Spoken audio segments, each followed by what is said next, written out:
त्वदीय पाद पंकजम नमामि देवी नर्मदे। आप सभी को नमस्कार। नर्मदा मध्य प्रदेश की जीवन रेखा है, मगर इसी लाइफलाइन से जुड़ी टाइमलाइन देखें तो कहना गलत नहीं होगा कि इस नदी की लहरों ने कई लोगों की सियासी नाव को सफलतापूर्वक मुकाम पर ले जाने का काम भी किया है। कैसे, ये हम आगे बताएंगे। फिलहाल पहली बात ये कि मुख्यमंत्री डॉक्टर मोहन यादव ने इस नदी के पानी को साफ और उसका बहाव बनाए रखने के लिए मंत्रिमंडलीय समिति गठित की है। आज यानी शुक्रवार को करीब आधा दर्जन मंत्रियों के साथ मोहन यादव ने समिति के कामकाज की समीक्षा की। अब ये बैठक हर महीने होगी। राज्य में नर्मदा नदी की फिक्र और उसका जिक्र करना हर एक सरकार की प्राथमिकताओं में शामिल रहा है, क्योंकि नर्मदा की धारा मध्य प्रदेश की धरा पर सियासी धारा को बदल देने की बहुत ताकत रखती है। वजह साफ है, राज्य के 16 ज़िले इस नदी के किनारे पर बसे हैं और इन ज़िलों की 65 विधानसभा सीटें एक तरीके से नर्मदा के तट से ही सटी हुई हैं। तो जाहिर है कि 16 ज़िलों के लिहाज से तो प्रदेश में राजनीति में रहना है तो नर्मदा नर्मदा कहना है वाला माहौल कायम ही है। इसे एक उदाहरण से समझ सकते हैं। सन 2018 के विधानसभा चुनाव से पहले कांग्रेस नेता दिग्विजय सिंह नर्मदा परिक्रमा पर निकले। सिंह ने 142 दिन में यात्रा पूरी की और मां नर्मदा के भक्तों के दिल में अपने लिए खास जगह बना ली। बदले में नर्मदा के तीर पर बसी 65 में से 36 सीटें भाजपा को तीर बनकर चुभी और उन पर कांग्रेस जीत गई। उस चुनाव में भाजपा और कांग्रेस के बीच जोरदार 36 का आंकड़ा था और इसी आंकड़े वाली इन सीटों ने कमलनाथ को सरकार बनाने में बहुत बड़ी मदद दी थी। यह तो हुई 3300 किलोमीटर वाली नर्मदा परिक्रमा की बात। एक परिक्रमा और हुई थी जो नर्मदा के किनारे पर बसे हरदा से भोपाल तक की गई। उनका नाम कमल पटेल है। हरदा से विधायक रह चुके हैं। ये तब की बात है जब शिवराज सिंह चौहान मुख्यमंत्री थे और पटेल को उनके मंत्रिमंडल में जगह नहीं मिली थी। तब अचानक पटेल को नर्मदा नदी की चिंता कुछ यूँ सताई कि वह सुर्खियों में आ गए।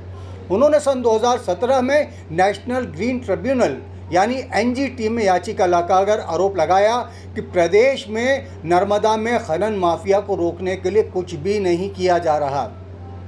पटेल ने इस कारगुजारी के लिए इन 4 जिलों का उल्लेख किया। उनमें हरदा, होशंगाबाद और देवास के साथ ही सीहोर का भी नाम शामिल था। सीहोर उस समय के मुख्यमंत्री शिवराज सिंह चौहान का गृह जिला है। तब यह माना गया था कि नर्मदा की इस चिंता की आड़ में कमल सीधे सीधे कमल चुनाव चिन्ह वाली अपनी ही पार्टी भाजपा की सरकार को चुनौती देने के मूड में थे। वे नर्मदा के जल में अपने सुनहरे सियासी कल को देखना चाह रहे थे। इसी से जुड़ी एक और ख़ास बात, कमल पटेल ने यह याचिका ऐसे समय लगाई थी जब महज 7 दिन पहले ही शिवराज द्वारा निकाली गई नर्मदा सेवा यात्रा का समापन हुआ था। 2018 के चुनाव के लिहाज से यह यात्रा इतनी महत्वपूर्ण मानी गई कि इसमें प्रधानमंत्री नरेंद्र मोदी भी शामिल हुए थे। बहरहाल कमल पटेल की उस याचिका को तो पता नहीं फिर क्या हुआ, लेकिन यह ज़रूर हुआ कि जब शिवराज चौथी बार मुख्यमंत्री बने तो कमल पटेल एक बार फिर मंत्री बनने में सफल हो गए थे। लेकिन यह भी हुआ कि 2023 के विधानसभा चुनाव में पटेल हैरत अंगेज तरीके से हार गए और फिलहाल उनका सियासी जीवन नर्मदा के किनारे की रेत की तरह ही इधर से उधर उड़ता दिख रहा है। एक और मामला याद आता है। प्रदेश की पूर्व मुख्यमंत्री और पूर्व केंद्रीय मंत्री उमा भारती लंबे समय से भाजपा से नाखुश दिख रही हैं। उनकी भी शायद वही स्थिति है जो मंत्री पद न मिल पाने के कारण कमल पटेल की थी। बात बीते साल की है। शिवराज सरकार के समय नर्मदा में टूरिज्म को बढ़ावा देने के लिए वहाँ क्रूज चलाने का फैसला हुआ। साध्वी उमा भारती तो इसके खिलाफ जैसे किसी हठयोग पर आमादा हो गई। उन्होंने शाप देने के अंदाज में तक कह दिया कि ऐसी योजना को वो जड़ से उखाड़ कर फेंक देंगी।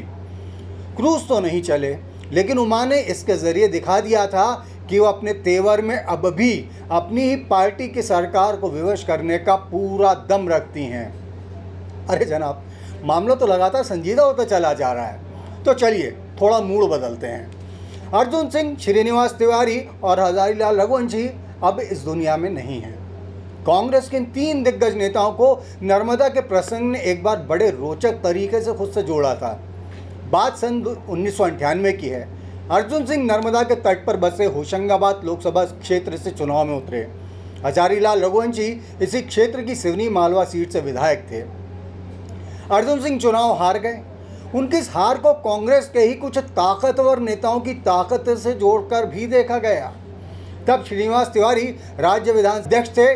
तिवारी और अर्जुन सिंह के बीच घनघोर रूप से सियासी अदावत थी। होशंगाबाद के नतीजे के बाद एक कार्यक्रम में हजारीलाल रघुवंशी ने तिवारी की प्रशंसा में जमकर कसीदे पढ़े। उन्हें रीवा जिले का बेहद प्रभावी नेता बताया। फिर वो ये भी आग्रह करने में नहीं चूके कि तिवारी होशंगाबाद में भी अपनी शक्ति दिखाएं।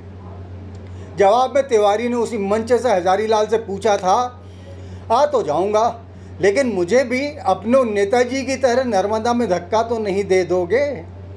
अब ये बात अर्जुन सिंह के संदर्भ में कही गई थी या नहीं, इस बारे में हम तो ठीक कुछ नहीं कह सकते। लेकिन इस कथन के बाद वहां मौजूद तत्कालीन मुख्यमंत्री दिग्विजय सिंह और बाकी लोग जिस तरह हंस हंस कर दोहरे हो गए थे, उससे साफ था कि तिवारी का वह कटाक्ष किसी बहुत बड़े और गहरे संदर्भ में ही था। चलिए तो अब आज का नर्मदा सियासी संदर्भ यहीं समाप्त करते हैं। फिर मिलेंगे। नमस्कार।